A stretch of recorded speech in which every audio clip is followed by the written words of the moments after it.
At 7:30, we got number 23 USC, who's 5-2. Charlotte, Nebraska, who's 6-2. This is our other elimination game of the day. We got USC favored by 4.5 points on NBC. Jaden Mayava has gone 145 at 213, thrown for 2,180 yards, 15 touchdowns, 4 interceptions. Wayman Jordan's had 88 carries for 576 yards and 5 touchdowns, and Mekhi Lemons had 48 catches for 758 yards and 6 touchdowns. Dylan Raiola has gone 171 to 235, thrown for 1,909 yards, 17 touchdowns, 6 interceptions. Emmett Johnson's had 146 carries for 837 yards and 9 touchdowns. And Isaiah Hunter's had 33 catches for 525 yards and 5 touchdowns. USC is 5-0 against Nebraska all time. They played from 1969 to 2024. USC is 2-0 when traveling to Nebraska, and they're 2-0 in one-possession football games against Nebraska. Lincoln Riley is 1-0 against the Cornhuskers, and Matt Rule is 0-1 against the Trojans.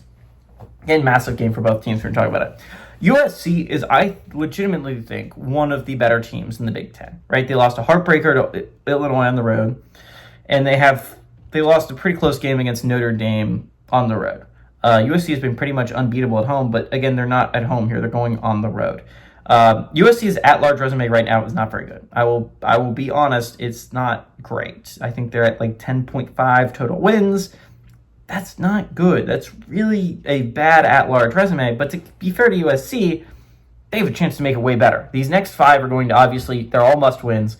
But a road trip to Nebraska, a road trip to Oregon, a game against Iowa, I believe. No, not Iowa. Northwestern still on the schedule. There's some very good shots if you're USC to pick them some very high-quality wins for the Trojans. I think USC is the 3rd or 4th best Big Ten team in the conference. I think probably the 4th best Big Ten team in the conference.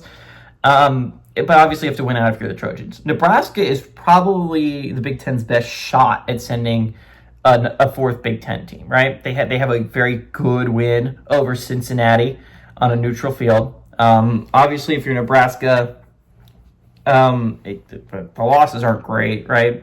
But again, you can do a lot worse than a road trip to Minnesota loss and a home game against Michigan loss. You can do a lot worse than that. If you can pick up a big win over USC here, and Cincinnati's win keeps aging strongly, right? The big thing for Nebraska is not the hardest stretch down the stretch, right? They have 3 more games remaining if they could find a way to win this one. They go on the road to UCLA. They go on the road to Penn State. Both seem very manageable wins for Nebraska. A home game against Iowa should be really, really interesting, especially if Iowa is sitting as a 10-2 team, 9-2 team as well. That could easily be a spot for the college football playoffs. All that being said, though, I think USC is the 4th best team in the conference. I think this is still a team that can make a lot of noise. Obviously, their wiggle room is gone. But I like the Trojans to go on the road, and I like them to win. I like them to cover that 4.5 point spread.